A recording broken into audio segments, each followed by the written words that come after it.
Sekarang filosofinya.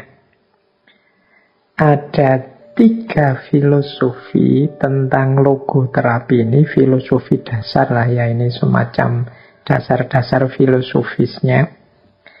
Jadi logoterapi ini dibangun atas filosofi yang pertama, freedom of will, yang kedua, the will to meaning, dan yang ketiga, the meaning of life.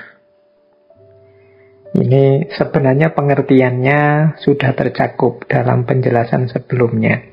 Jadi yang pertama, freedom of will, kebebasan berkehendak. Tadi kan sekilas sudah dijelaskan bagaimana manusia itu bebas, menginginkan apapun bebas, membangun makna sesuai yang dia inginkan.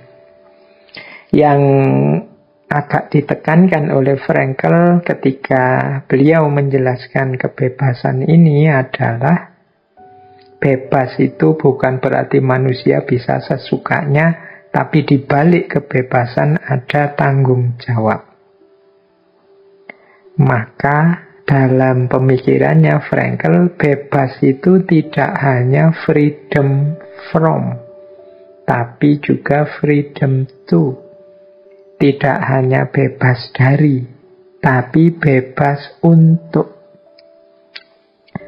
Selama ini kan kita selalu memahami itu bebas itu ya bebas dari.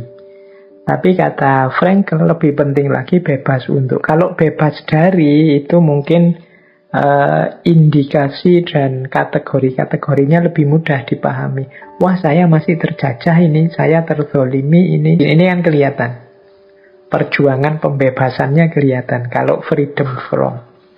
Yang agak sulit itu freedom for. Freedom for itu memerlukan kreativitas, memerlukan kemandirian, memerlukan pertanggungjawaban. Yang ini tidak semua orang punya kapasitas.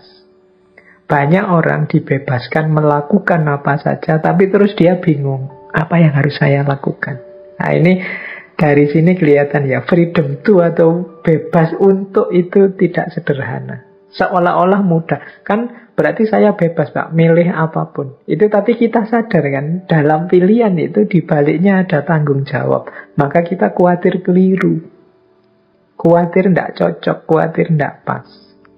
Jadi versinya Frankl ya, kebebasan manusia dalam hal ini lebih banyak difokuskan pada kebebasan untuk melakukan sesuatu. Nah, kebebasan itu ini melanjutkan ya. Frankl menjelaskan kebebasan manusia itu ditopang oleh 2 kemampuan.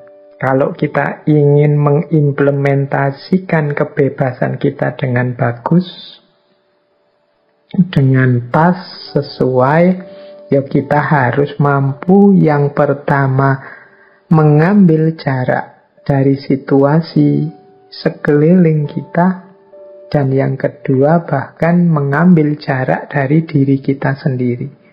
Sehingga kita bisa membaca situasi secara lebih objektif. Tidak salah pilih. Ini dalam rangka freedom to tadi.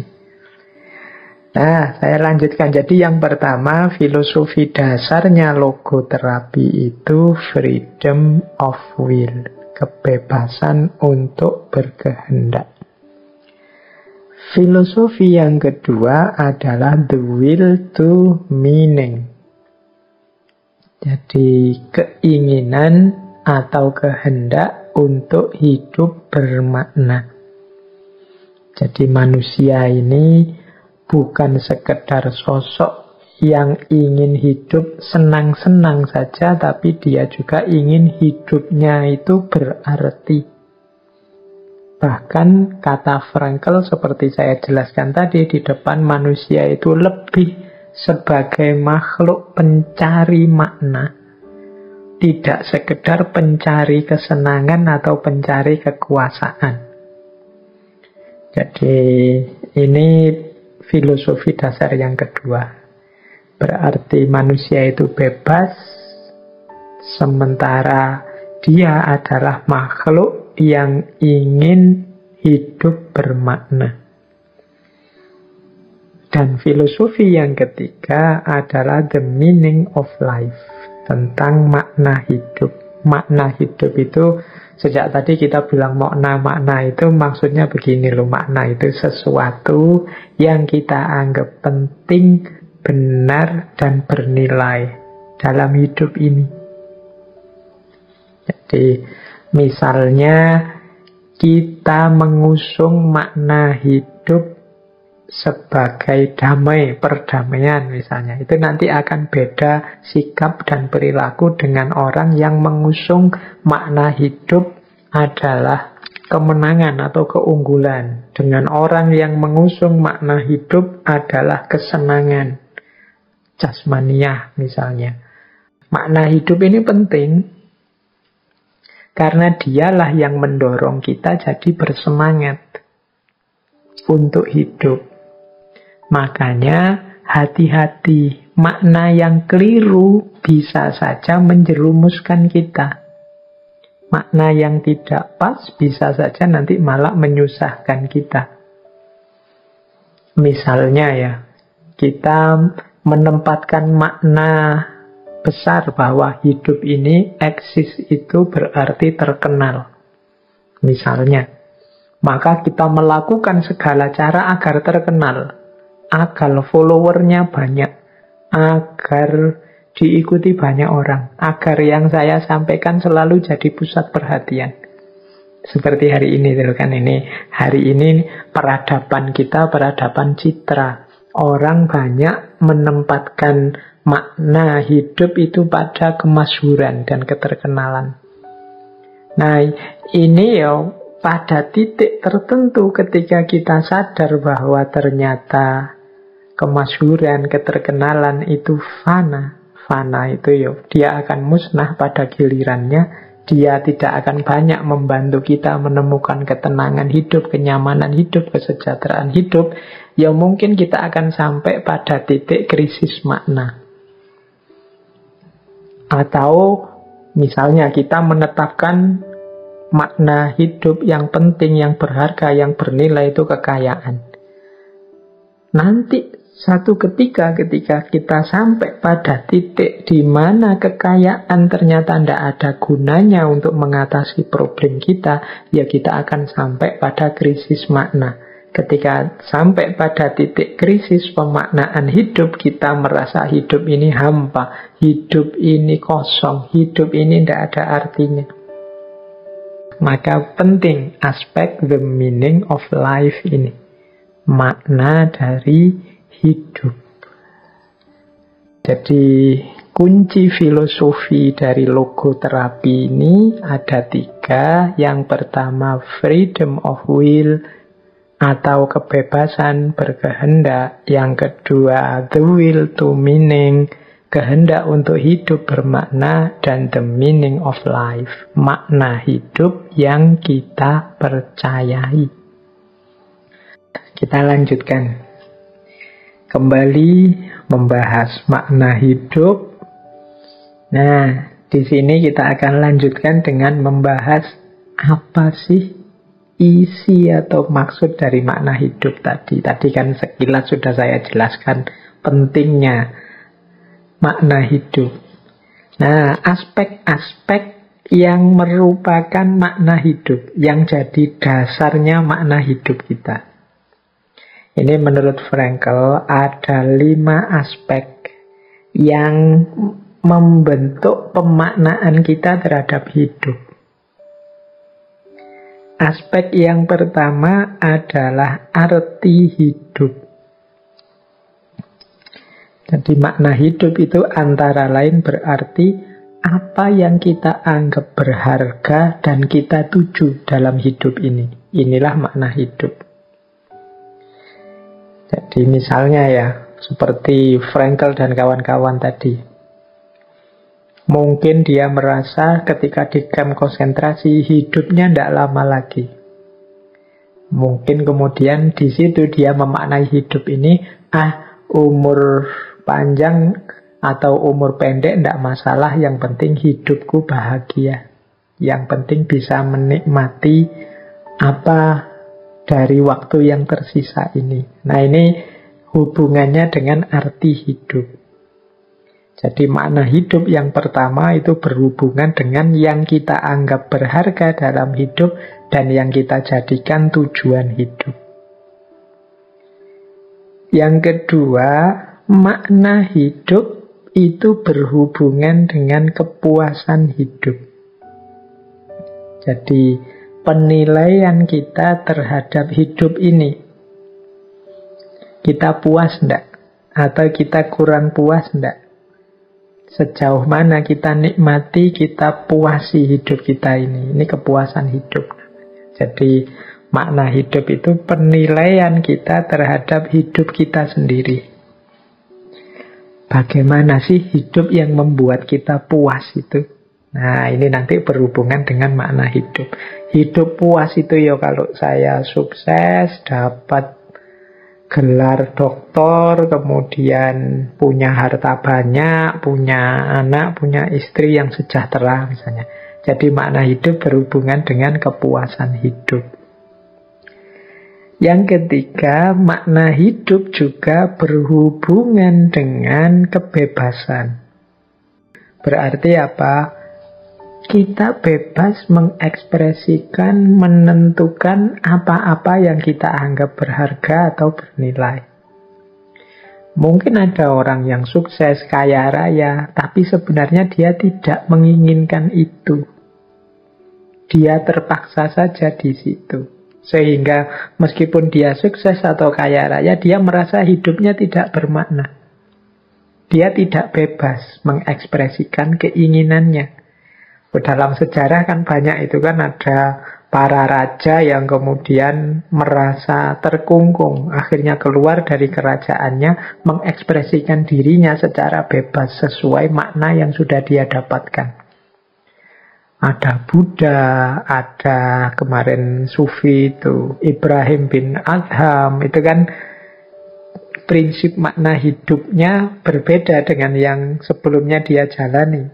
Akhirnya kan dia memilih melepaskan semuanya, membebaskan diri dari semuanya, dan secara bebas memaknai hidup, membentuk hidup sesuai yang dia inginkan.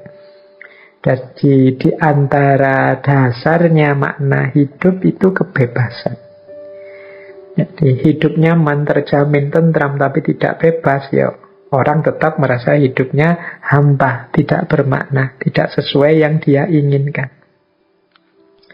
Nah, kemudian sikapnya terhadap kematian. Ini menarik. Kalau versinya Frankl ini ya persepsi seseorang terhadap bahwa nantinya kita ini tidak ada loh. Nantinya kita ini akan mati loh. Nah, ini juga menentukan makna hidup. Ada orang yang setelah sadar bahwa nanti akan mati, terus meninggalkan dunia. Wah, berarti dunia ini tidak penting. Yang penting hidup sesudah mati. Ada yang kemudian menyimpulkan, wah ini berarti aku harus menikmati hidup sepuas-puasnya, senang-senang sepuas-puasnya, karena nanti setelah ini aku mati. Ada yang, wah ini aku harus siap-siap, ini dunia harus aku jadikan kendaraan persiapan menuju sesudah mati, dan lain sebagainya. Ada aneka ragam sikap manusia menghadapi kenyataan bahwa nanti kita akan mati, pada akhirnya kita akan meninggal siapapun dia. Ini berhubungan dengan makna hidup. Ada orang yang cuek, ada orang yang tegang, ada orang yang putus asa, ada orang yang tambah semangat menyikapi kematian ini. Jadi di antara aspek dasar makna hidup itu sikap terhadap kematian. Kemudian sikap terhadap masalah. Ini juga sering membentuk makna hidup. Kalau ada masalah, apa yang harus aku lakukan? Kalau ada problem traumatik, peristiwa tragis, apa yang harus aku lakukan? Ini sikap terhadap permasalahan. Bunuh diri saja, karena di kalimatnya bukunya Frankl itu sikap terhadap bunuh diri. Jadi bagaimana menyikapi situasi orang yang sudah bosan hidup, tidak mau hidup lagi. Ini ketika orang kehilangan makna. Seperti saya ceritakan tadi, beliau sebelum masuk kamp konsentrasi itu Di rumah sakit dia di bangsal yang bagian orang-orang yang putus asa, yang tidak ingin hidup. Nah, yang terakhir, pembentuk makna hidup juga adalah rasa kepantasan seseorang untuk hidup. Jadi ini mungkin evaluasi orang terhadap perjalanan hidupnya. Aku ini pantasnya hidup itu seperti apa sih? Atau pantas enggak sih aku hidup ini? Ada gunanya enggak sih aku hadir di muka bumi ini? Fungsinya apa sih aku hadir? Jangan-jangan malah bikin ruwet saja. Nah, ini hasil evaluasi, hasil muhasabah kita. Jangan-jangan aku ini, kalau bahasa manajemen ya, troublemaker saja. Aku ini yang bikin masalah saja. Atau aku ini problem solver. Aku ini orang yang memberi jalan keluar, memberi banyak kontribusi terhadap hidup ini. Atau aku ini mungkin bagian dari masalah, part of the problem dalam hidup ini. Nah, ini hasil renungan kita berhubungan dengan pantas tidaknya aku hidup. Jadi ini dasar-dasar unsur-unsur makna hidup. Jadi makna hidup itu arti hidup, kepuasan hidup, kebebasan memutuskan, sikap terhadap kematian, sikap terhadap masalah, dan juga kepantasan untuk hidup. Disinilah setiap orang kemudian membangun makna hidupnya berdasarkan aspek-aspek ini tadi. Ini kalau tadi ada yang tanya apa sih Pak isinya makna hidup itu? Ya, isinya makna hidup itu arti hidup. Jadi mana yang kita anggap bernilai dan mana yang kita tuju. Termasuk kepuasan hidup, penilaian kita terhadap sejauh mana kita selama ini puas atau tidak dengan hidup kita. Termasuk kebebasan pilihan hidup, sikap kita terhadap kematian, sikap kita terhadap masalah, dan penilaian kita tentang kepantasan hidup kita. Saya lanjutkan. Nah, dari mana kemudian kita bisa membangun makna hidup? Sumbernya apa saja? Kalau tadi kan semacam dasarnya, wadah-wadahnya. Kalau ini sekarang sumbernya. Kalau menurut Viktor Frankl, sumber makna hidup itu ada 7. Yang pertama apa? Kreativitas.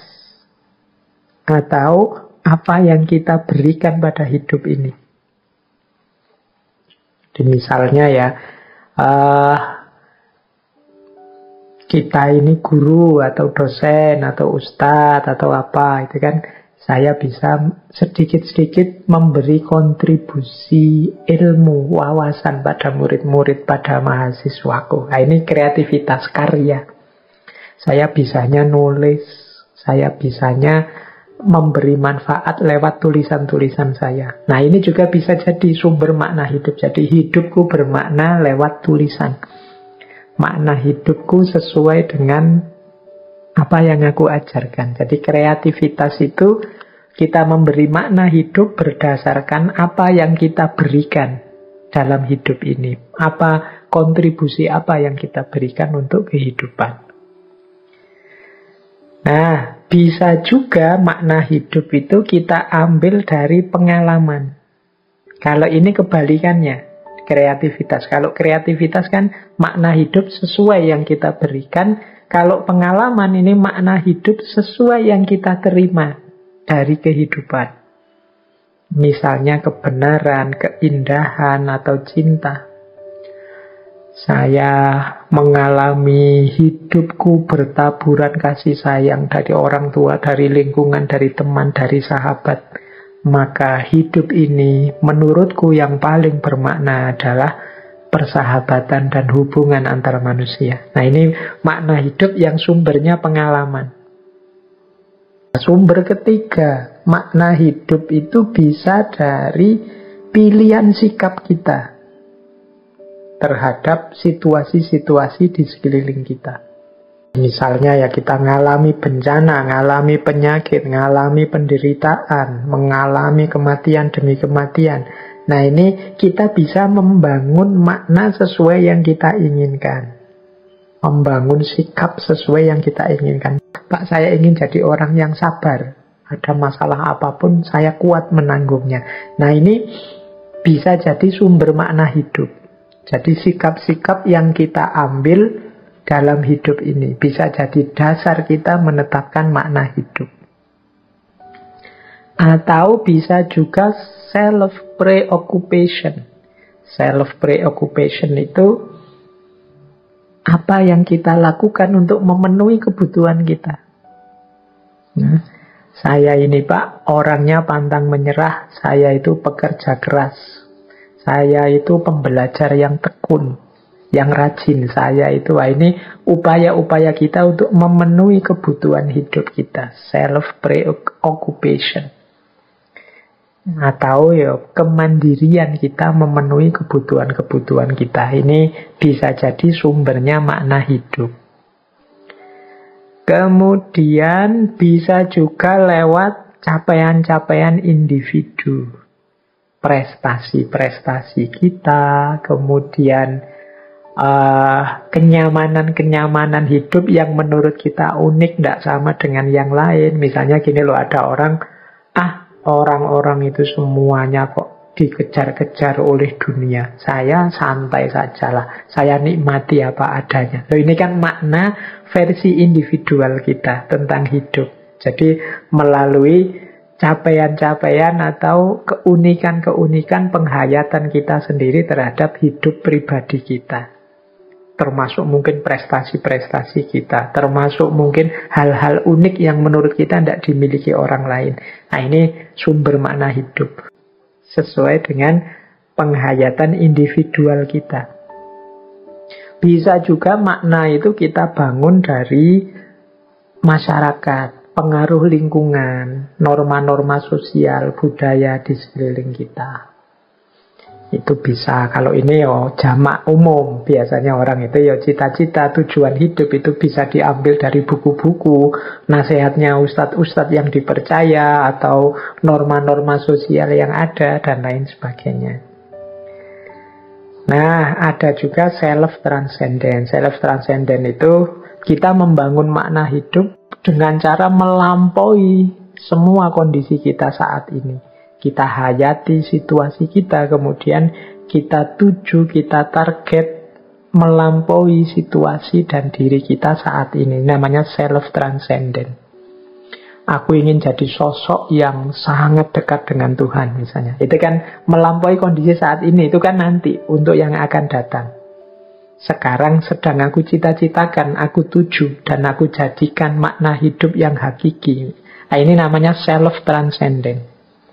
Jadi teman-teman, sumbernya makna hidup itu bisa lewat jalur kreativitas, atau pengalaman kita, atau sikap kita, atau self-preoccupation, kemandirian kita, atau melalui kondisi-kondisi khas individual kita, atau melalui lingkungan sekeliling kita, atau pelampauan kita mengatasi situasi dan kondisi kita saat ini.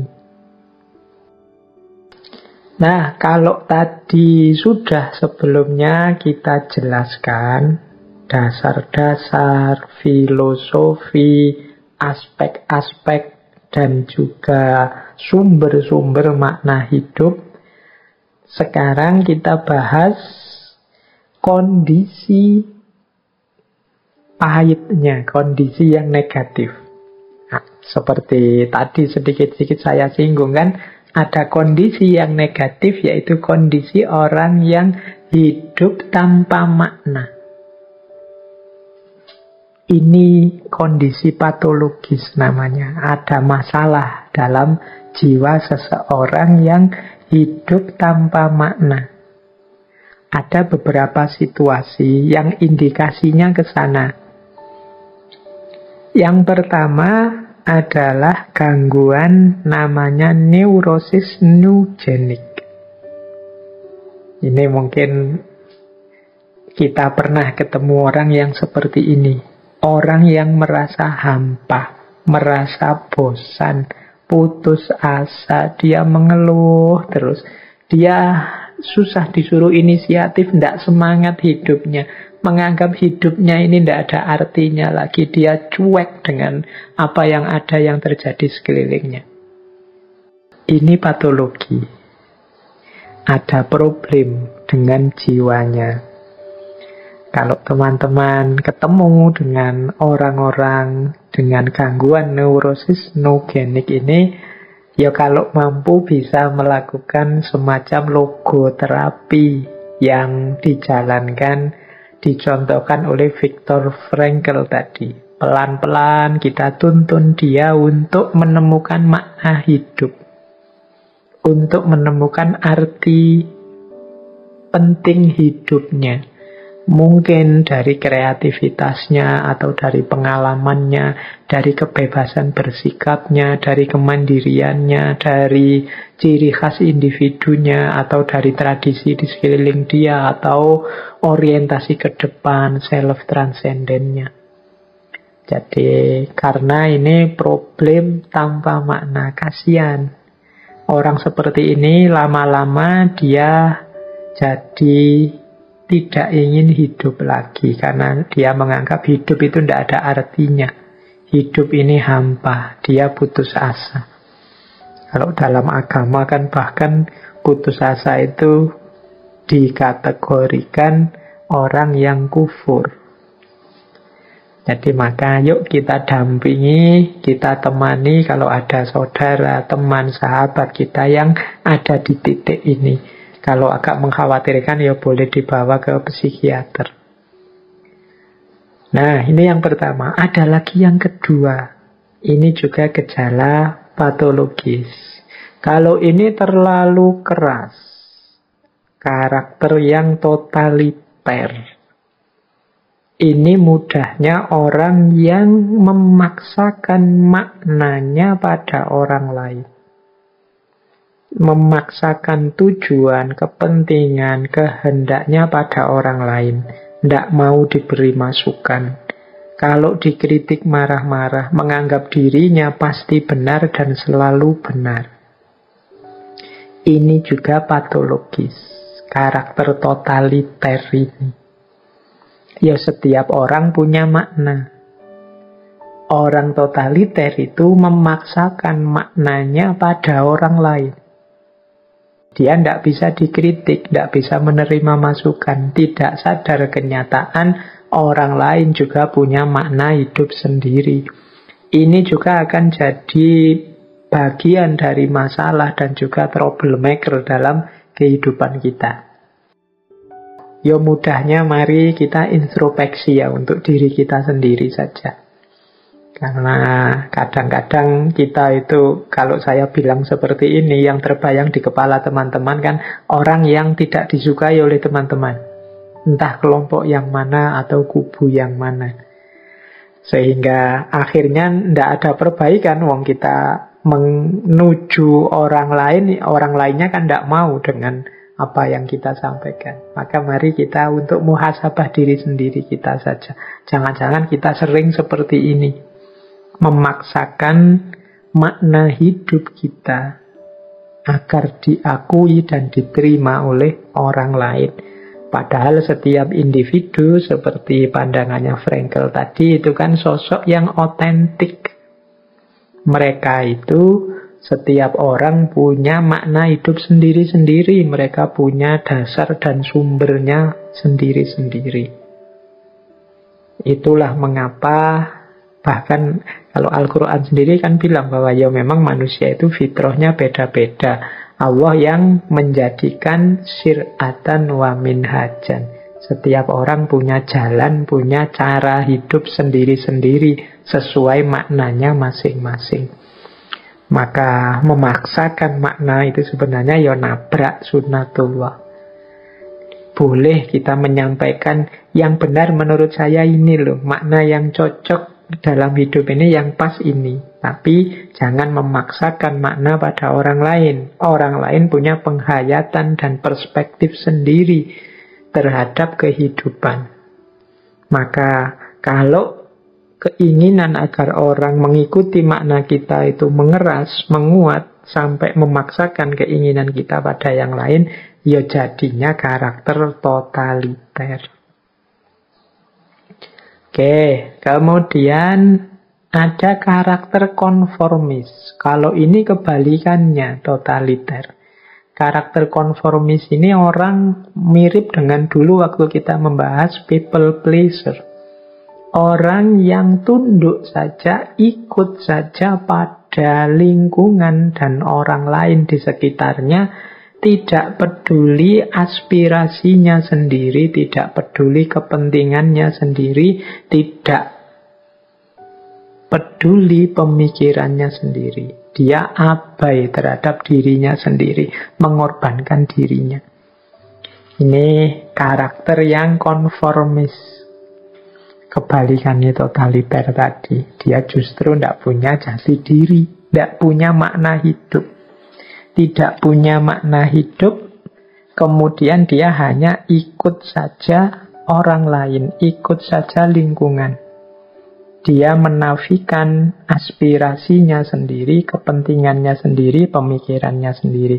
Jadi ada 3 kondisi patologis yang berlawanan dengan kondisi eksistensial penuh makna. Yang pertama, orang yang sama sekali tidak punya makna, sehingga dia merasa hidupnya hampa, bosan, putus asa, tiada arti.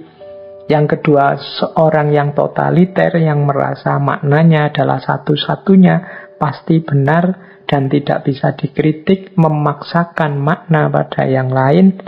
Yang satunya kebalikannya, dia ikut saja makna orang lain, ikut saja lingkungan sekelilingnya, dan mengabaikan kepentingannya sendiri, aspirasinya sendiri. Semoga teman-teman tidak ada yang satu di antara 3 ini, apalagi 3-3-nya atau 2 di antaranya ya. Semoga hidup kita adalah hidup yang penuh makna. Disitulah kita eksis sebagai manusia. Nah, kalau tadi ciri-ciri orang yang sakit secara makna, ada ciri-ciri manusia yang sehat secara makna tentunya ya. Kalau tadi sakitnya, sekarang sehatnya. Mari kita cek kita sehat apa tidak. Kalau yang patologis tadi mungkin banyak yang, wah enggak Pak, saya sehat. Beneran enggak kita sehat? Ayo dicek ya. Yang pertama, manusia yang sehat itu adalah bebas menentukan langkah dan tindakannya sendiri. Jadi mampu milih. Nah, ini berarti kita sehat. Tidak kok Pak, ini hidup saya itu sepenuhnya saya yang mengontrol, keputusan-keputusannya juga saya yang mengambil, memutuskan sendiri. Berarti sehat. Yang kedua, selain bebas adalah kita sosok yang bertanggung jawab terhadap keputusan yang sudah kita ambil. Jadi, ciri orang sehat itu yang pertama, memutuskan sendiri secara bebas. Yang kedua, siap bertanggung jawab terhadap keputusan yang sudah diambil. Banyak loh orang itu yang kebebasannya diambil, hak untuk bebasnya dijalankan, tapi pertanggungjawabannya tidak.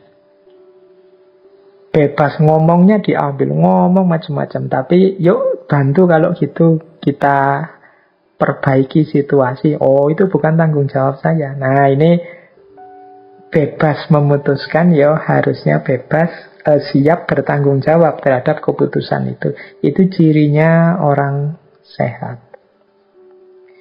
Yang ketiga, tidak dipengaruhi, ditentukan oleh kekuatan-kekuatan di luar diri. Jadi keputusan-keputusan yang kita ambil itu memang keputusan kita. Loh, kalau begitu tidak peduli dengan yang lain, Pak, tidak belajar, tidak, enggak. boleh belajar, boleh mempertimbangkan masukan dari luar, dari orang lain, tapi keputusannya tetap hak kita. Keputusannya tetap kita sendiri yang mengambil. Oh, saya mempertimbangkan usulmu, saya menerima masukanmu. Dari semua pertimbangan yang masuk, saya putuskan ini ya. Ini keputusanku pribadi, dan aku siap tanggung jawab. Nah, ini ciri manusia yang sehat. Jadi bebas, tanggung jawab, tidak diatur atau disetir atau ditentukan oleh kekuatan di luar diri. Yang keempat, orang sehat itu punya makna hidup yang cocok dengan dirinya. Nah, kalau ini sudah dijelaskan tadi ya sejak awal. Ya, hidup yang tanpa makna itu ya memang hampa, kosong, pahit. Jadi kalau ada yang merasa hampa tadi kan kita berarti masih ada di level gangguan neurosis nogenik tadi. Nah, kita hidup yang sehat itu ya hidup yang punya makna. Semoga hidup kita, makna hidup yang kita pegangi itu cocok dengan diri kita. Ciri orang yang sehat selanjutnya adalah orang yang secara sadar mampu mengontrol hidupnya sendiri. Mudahnya adalah orang yang mandiri. Kalau dia menginginkan, ya dia inginkan dan dia wujudkan apa yang dia inginkan. Kalau dia ingin menghindari, ya dia hindari dan dia mampu menghindari.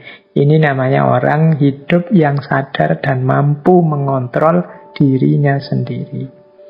Mari kita membentuk diri kita untuk jadi seperti ini. Kita mampu menyadari dan mengontrol sepenuhnya kehidupan kita. Kemudian, ciri manusia sehat selanjutnya adalah mampu mengungkapkan cipta, pengalaman, atau sikap yang memang ingin kita ungkapkan. Jadi, apa yang ingin kita sampaikan, kita mampu menyampaikannya. Apa yang ingin kita lakukan, kita mampu melakukannya. Dan kita tidak takut apapun, tidak ada yang menghalangi kita, tidak ada yang mengancam kita, mengontrol kita sehingga kita tidak jadi mengungkapkan. Jadi kita mampu dan mau mengungkapkan nilai-nilai cipta, rasa, karsa, pengalaman, sikap yang ingin kita sampaikan. Kemudian ciri manusia sehat yang terakhir adalah mampu mengatasi diri sendiri. Mengatasi perhatian terhadap diri, kalimatnya begitu. Maksudnya apa mengatasi itu? Ini aspek transendensi tadi. Kita mampu mengarahkan, memproyeksikan diri kita ke arah yang kita inginkan ke depan. Jadi kita siap bercita-cita dan mampu berjuang mewujudkan cita-cita itu ke depannya. Tidak sekedar terpenjara oleh masa lalu atau menerima situasi di masa kini, tapi juga mampu bercita-cita dan mampu berjuang mewujudkan cita-cita yang sudah dipatok ke depan. Inilah ciri-ciri manusia yang sehat. Apakah kita sehat seperti ini? Ya, maksudnya ini sehat secara eksistensial. Inilah berarti manusia yang eksis, manusia yang berjati diri, yang hidupnya bermakna. Ciri-ciri manusia yang sehat. Kalau tadi yang sakit, ini yang sehat. Nah, ini mungkin nanti bisa jadi bahan introspeksi setelah teman-teman mengikuti kajian malam hari ini. Kita tengok kembali ya beberapa quotes dari Viktor Frankl ini. Mari kita lihat beberapa malam hari ini. Ada yang saya suka kalimat ini. Sejak Auschwitz kita tahu apa yang mampu dilakukan oleh manusia. Dan sejak Hiroshima kita tahu apa yang menjadi taruhannya. Auschwitz ini ya kamp konsentrasinya Nazi. Sejak Auschwitz kita tahu yang mampu dilakukan oleh manusia. Ternyata manusia itu bisa sekejam itu. Ternyata manusia itu bisa sesadis itu. Ternyata manusia itu bisa setidak manusiawi itu. Bahkan mungkin sampai hari ini kita juga banyak melihat gejala-gejala manusia yang tidak seperti manusia. Yang kedua, sejak Hiroshima kita tahu apa yang menjadi taruhannya. Mengikuti ambisi manusia, keinginan-keinginan manusia yang terkendali, lenyapnya makna-makna hidup dan kemanusiaan membuat kehancuran demi kehancuran. Dan Hiroshima jadi bukti betapa manusia yang kehilangan kendali dirinya, manusia yang kehilangan rem dalam hidupnya, taruhannya besar. Jadi Auschwitz sama Hiroshima semoga jadi monumen bagi kita untuk sepenuhnya mampu mengendalikan diri dan hidup dengan makna-makna yang tepat. Jangan sampai kita mengulangi kesalahan yang sama. Nah, ada lagi quotes yang menurut saya menarik dari Frankl ini. Kata beliau begini, bila semua orang sempurna, maka setiap individu dapat digantikan oleh siapapun juga. Karena ketidaksempurnaan manusia inilah, maka setiap individu tidak dapat disia-siakan atau dipertukarkan. Jadi ini kalimat dari Frankl ini menegaskan setiap orang itu unik, setiap orang itu punya makna hidup sendiri-sendiri, setiap orang itu punya jati dirinya masing-masing. Tentu saja tidak sempurna, wong manusia itu terbatas. Justru karena ketidaksempurnaan inilah kita hargai setiap orang. Karena kalau manusia itu sempurna semua, ya berarti siapapun sama saja, digantikan oleh siapapun juga tidak masalah, kan begitu. Tapi kan karena tidak sempurna dan manusia ini beragam dalam ketidaksempurnaannya, sesuai kapasitas masing-masing, termasuk kita yang ngomong ini juga tidak sempurna, ya berarti apa yang bisa kita lakukan adalah saling menghargai, saling menghormati, saling mendukung, saling menguatkan. Wong kita ini sama-sama tidak sempurna. Ada lagi quote yang menurut saya menarik juga. Kalau ini mungkin unik ya kalimat ini menurut saya. Tidak ada perlunya merasa malu karena air mata. Karena air mata adalah bukti bahwa seseorang memiliki keberanian yang sangat besar. Yaitu keberanian untuk menderita. Jadi tidak perlu malu kalau kita mungkin mengalami peristiwa-peristiwa tidak menyenangkan, peristiwa pahit, peristiwa tragis dalam hidup, kemudian kita menangis. Tangisan itu bukan bukti kelemahan. Kata Frankl, tangisan itu adalah bukti keberanian. Tangisan itu menunjukkan bahwa kita berani menderita. Kita berani menghadapi situasi yang pahit dan tragis.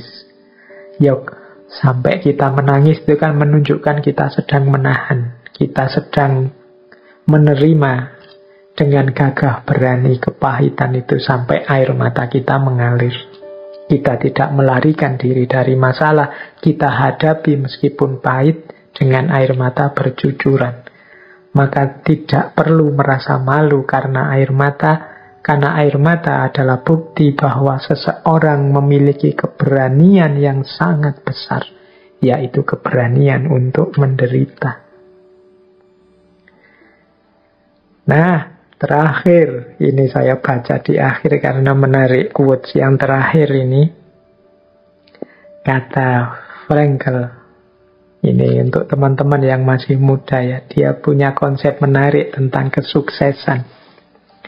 Jangan mengejar kesuksesan, karena semakin dikejar dan semakin dijadikan target, semakin kita akan kehilangan dia. Karena sukses, seperti halnya kebahagiaan, tidak dapat dikejar. Dia harus lahir dengan sendirinya. Dan hal itu terjadi sebagai dampak sampingan yang tidak direncanakan dari dedikasi pribadi seseorang kepada satu tujuan yang lebih besar daripada dirinya sendiri. Atau sebagai produk sampingan dari penyerahan diri seseorang kepada seseorang yang lain daripada dirinya sendiri.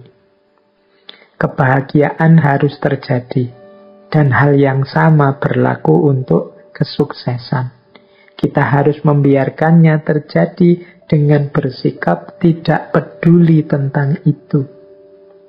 Saya ingin Anda mendengarkan apa yang diperintahkan oleh hati nurani Anda untuk dilakukan, dan melakukannya terus baik-baiknya sesuai dengan pengetahuan Anda. Maka Anda akan dapat menyaksikan jauh di kemudian hari, ya jauh di kemudian hari, bahwa kesuksesan akan mengikuti Anda justru karena Anda telah berhenti memikirkannya. Jadi ini rumus kesuksesan yang unik dari Frankl. Kita itu yang penting ayo mengikuti hati nurani kita, keinginan-keinginan, aspirasi-aspirasi, cita-cita yang ada dalam diri kita, kemudian sebaik mungkin kita kejar, kita wujudkan keinginan itu. Tidak usah mikir hasilnya sukses atau tidak, termasuk nanti membahagiakan atau tidak. Kesuksesan, kebahagiaan itu biarkan hanya sebagai efeknya saja atau dampaknya saja.